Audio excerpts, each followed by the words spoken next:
Praise be to God, there is no other God except God. He has made charity obligatory for us, which is called Zakat in Arabic. Zakat givers generally agree that Zakat is 2.5%. But 2.5% of what? 2.5% of wealth, or 2.5% of income, or 2.5% of gold, or 2.5% of crops, or 2.5% of livestock, or maybe all of them, or maybe some of them. There are so many opinions about this. If you ask the partial followers of Rashad Khalifa, for example, they will tell you that Zakat comes only from income. If you ask the ignorant followers of Hadith, they will tell you that Zakat must be given basically from gold and silver and a few other things, but not from money or cars or anything modern. The majority of Muslims agree that Zakat comes from wealth, but they do not know how to base this on anything, on any acceptable source. Isn't it strange that the followers of the Quran did not manage to get the correct answer about this? And also the literal followers of Hadith did not manage to get the correct answer about this. And people who just did not think about it too much, they got it mostly right. How is this possible? Well, it's possible because Zakat is an Abrahamic tradition. It was given correctly before the Quran existed, it was given correctly before the Hadith existed, and it was given correctly before the Bible existed. It's a tradition which God guaranteed to preserve. It's not kept in books. It's kept intact in the actions of the people. It's controlled by God, even if people don't understand it, even if people don't know how to support it with their scripture, even if they lose their way in other things. God makes sure that there's always a small group of people who will do it correctly and carry the tradition forward, whether they understand it or not, whether they do it intentionally or not. It's very hard for some people to wrap their minds around this fact.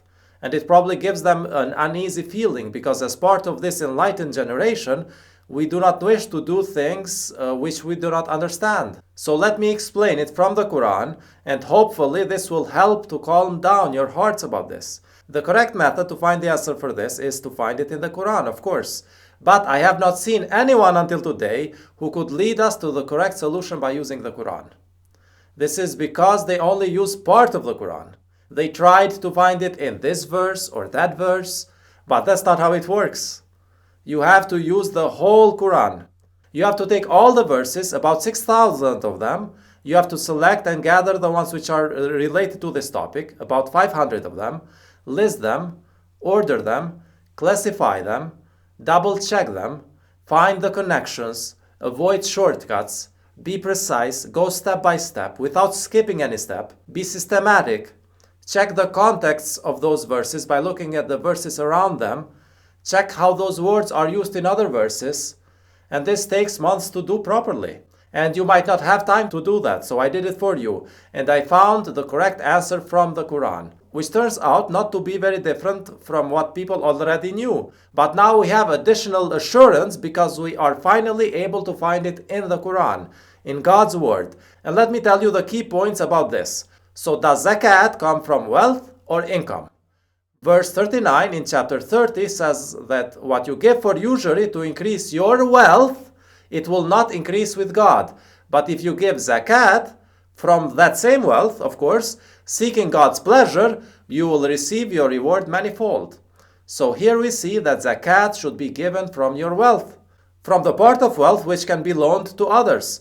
I'm going to call it loanable wealth or excess wealth. And loanable wealth or excess wealth is the uninvested wealth and the unnecessary wealth, because you can only loan what is not absolutely necessary for you and what you did not already invest. If you have your wealth stuck in an investment, or if it is absolutely necessary for your survival, you would not be able to loan it, and therefore you are also not required to pay Zakat from it. So Zakat is 2.5% of the loanable wealth, or 2.5% of the uninvested and unnecessary wealth, or 2.5% of the excess wealth. It's the same thing, whether you call it loanable wealth, or excess wealth, or uninvested and unnecessary wealth. We are talking about the same part of wealth. By the way, we can know that this verse talks about wealth, and not just income, because the word used in this verse is amwali. And this word in other verses means wealth. For example, in chapter 4, verse 6, and in chapter 4, verse 10, we see the same word being used to refer to the wealth which orphans inherited from their parents. This cannot possibly be income. Orphans do not work to get income. They inherit wealth from their parents. Also, verse 155 in chapter 2 makes a distinction between wealth and harvest or crops, income. It says that you might be tested with loss of wealth, lives, and crops, harvest or income. Here again, we see that there's a difference between wealth and income. Also, verse 33 in chapter 33 tells the wives of Prophet Muhammad to stay in their home and give zakat. Well, if they stayed in their homes, they could not have income, but they still had to give zakat. That's because they had wealth. Their wealth was either inherited from their parents, or given as a dowry, or from their earlier incomes, or as a gift. So clearly, zakat comes from wealth, not just from income. And this is supported by many other verses. Verse 177 mentions charity from wealth. Verse 261, charity from wealth. Verse 262, charity from wealth. Verse 264, charity from wealth. Verse 265, charity from wealth. Verse 274, charity from wealth. Verse 438, charity from wealth. Verse 920, striving with our wealth, not just income. Verse 941, striving with our wealth, not just income. Verse 944, striving with our wealth, not just income. Verse 981, striving with our wealth, not just income. Verse 988, striving with our wealth, not just income. Verse 9103, charity from wealth, not just income. Verse 4915, striving with our wealth, not just income. Verse 51:19, set aside a portion of your wealth for the poor, not just a portion of income. Verse 61:11, striving with our wealth, not just income. Verse 70:24 says that wealth should be set aside for charity, not just income. So we can clearly see from all these verses that charity comes from wealth. And zakat is charity, and therefore zakat must also come from wealth, not just from income. Verse 92:18 uses the phrase, he who gives from his wealth to purify himself. Both the word malahu, wealth, and zakat are used in this verse. This verse basically tells us to give wealth for purification, for attaining zakat. And the Quran actually even gives us the details from which portion of wealth zakat should be given. Verse 219 in chapter 2 says, they ask you what to give to charity, say the excess. So God is giving us a clear answer about this issue. He already told us in many other verses that charity comes from wealth.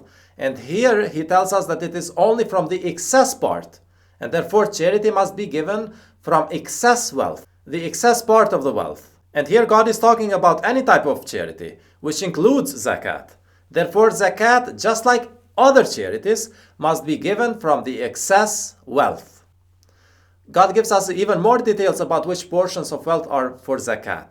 In chapter 2, verse 267, we can see that land should be excluded from zakat.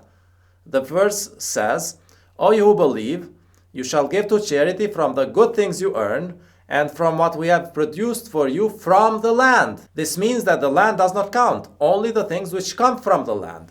All material things of value come from the land. By the way, in this verse we can see again that zakat should be given from all types of wealth, whether it came from income, from what you earned, or whether you produced it yourself, or whether you inherited it. In any form you get your wealth, if you have it now, and it is not land, and it is not necessary for your survival, then zakat should be given from it. So if you take all the verses of the Quran into consideration, not just one verse, but all the verses, you can conclude that zakat should be given from all your wealth, except from land, the necessary wealth, and the wealth invested in a business. And I give you the details and the reasons why these three parts of wealth are excluded. But here I first wanted to establish that zakat comes from wealth, not just from income. Now let's think about it logically. Imagine two people. One of them worked all his life to earn $1 million, while the other was born with $1 million. Let's say that his father died and left $1 million for him. Now, does it make sense that the one who earned it as income should pay zakat, while the other one who did not get it as income should not pay zakat at all? He can live all his life without paying zakat, and he's rich. Does this make sense? Does it make sense to make life harder for the worker and make it easier for the one who did not work? And they both have the same wealth. If anything, it should be the opposite. We should encourage work, not punish work. So if two people have $1 million in the bank, they should pay zakat equally. And actually, I can prove this whole thing with two questions. Where does zakat go? To the poor. Now, what is the opposite of poverty? It's wealth, not income. The opposite of loss is income, but the opposite of poverty is wealth. God does not tell us to give to those who lost, but to those in poverty. Those who lost money, they can still be rich, but God tells us to give to the poor. The poor are poor not because someone has a large income and is hardworking, but because someone is wealthy and he is staying. If someone is hardworking and gets an income, the poor are being helped by getting cheaper products. On the other hand, if someone has lots of wealth and does not invest it, that creates poverty by denying the other people the right to work for it. He's taking something from the economy and keeping it outside of the economy. And thus the economy of the world becomes smaller because of that. And that causes poverty.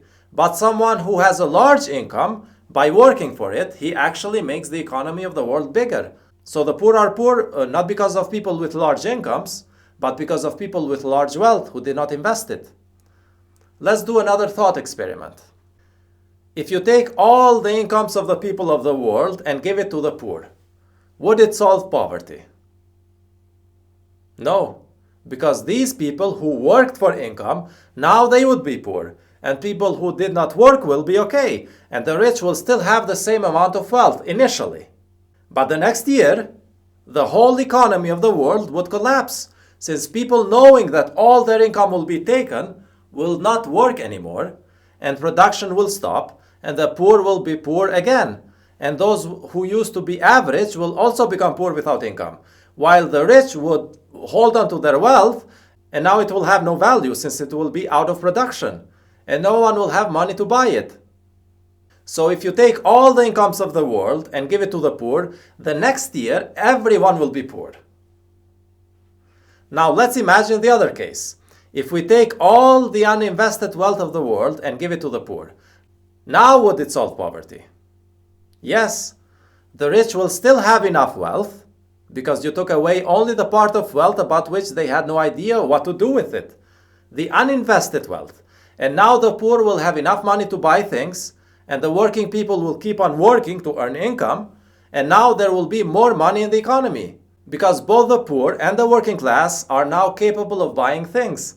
And the money will go back to the wealthy anyway, who will sell those things, except that now the whole world has become wealthier. The poor, the middle class, and the rich, they have all become wealthier. So zakat makes everyone wealthier, not just the poor. Everyone has more, and the rich did not lose anything. This is only possible in God's system. In other economic systems proposed by the greatest economists of the world, you have to lose something to gain something. But in God's economic system, you gain something without losing anything. How about that? It's a system which is maximally socialist without damaging any parts of capitalism. And it is maximally capitalist without damaging any parts of socialism. So the collective obligatory charity, zakat, should be calculated and given from your uninvested excess wealth. And God willing, I will give you the details of what it includes and what it excludes in another sermon. But first, we need to make sure that we have the principles correct and that we have the values in the correct order. The correct values are: if you chill and have, you pay. If you work and invest, then you are excused not to pay.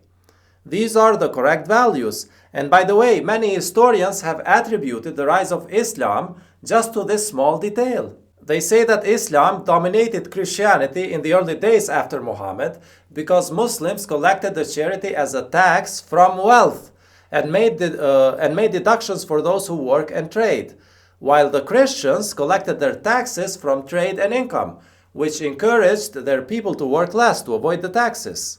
And this caused the Islamic world to outperform the Christian world. Of course, now the Muslim dominance has vanished because most Muslims do not give zakat. And even when they do, they come up with unreasonable deductions for themselves. So effectively, they are not really giving it. But that's for another video. But now we know the correct system from the Quran. It is the one which fights poverty by promoting work and investment, and not the one which fights poverty by promoting laziness and saving. Now, after more than 30 verses which I provided you, and many logical arguments, the people who believe that zakat should be given only from income rely on only one verse. And even that verse does not mention the word zakat at all. I'm talking about verse 114.1 in Surah 6, which says, "Eat from the fruits of gardens and give the due alms on the day of harvest." They say that this is zakat, when in fact this is only talking about the smallest part of zakat, the zakat of the harvest. Even Rashad Khalifa defined this as zakat of the harvest, a very small subcomponent of zakat. Listen to him. No, it's very clear in the verse. It says, وَآتُوا حَقَّهُ يَوْمَ حَصَادِهِ. The zakat of the harvest. As you can see, he defines the word hakahu as zakat of the harvest. This small subcomponent of zakat is specifically defined in the Quran because it has to do with fruits which do not stay fresh for a long time.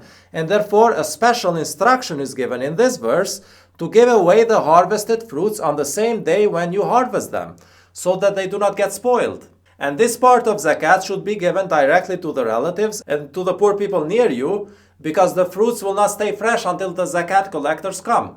But this is only the zakat of the fruits.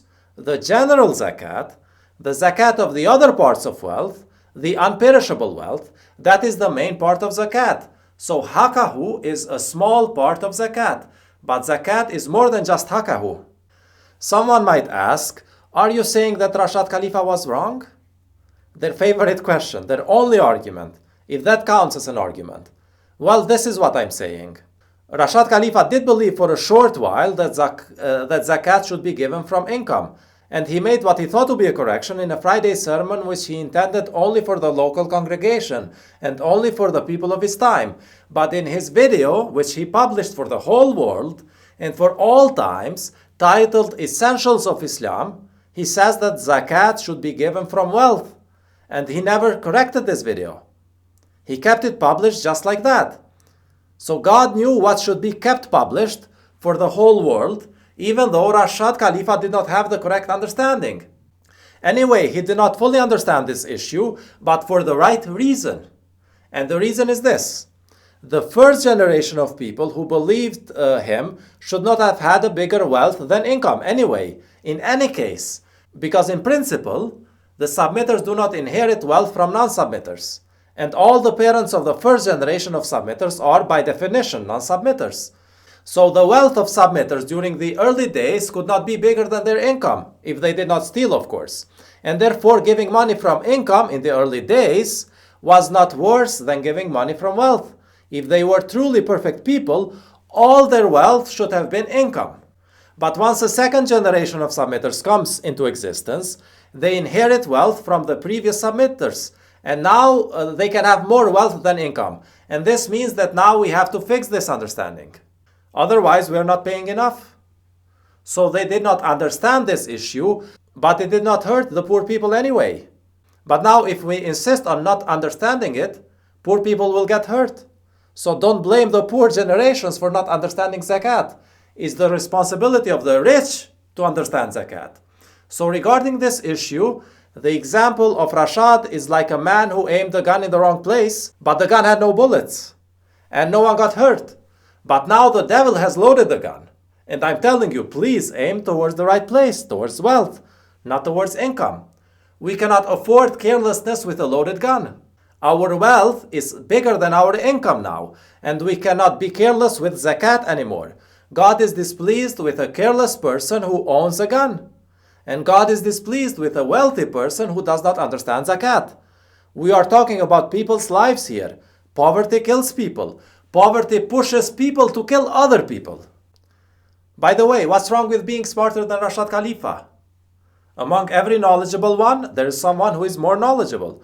I'm not saying this to exalt myself, but because this is the only explanation why two believers might reach slightly different conclusions. This happens when one of them is smarter, like the case of Solomon and David. They both were right for their own time, but Solomon was smarter. But still, God loved David more. David had more heart. I certainly appreciate Rashad's guidance, and I'm quite sure that he would appreciate my wisdom.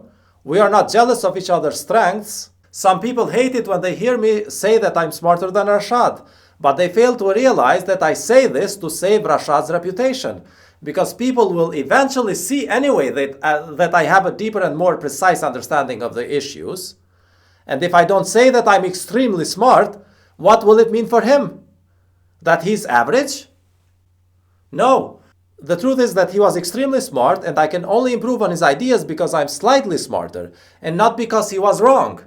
When Jesus claimed that he is smarter than Solomon, who was known to be the smartest, Jesus was not saying this to exalt himself.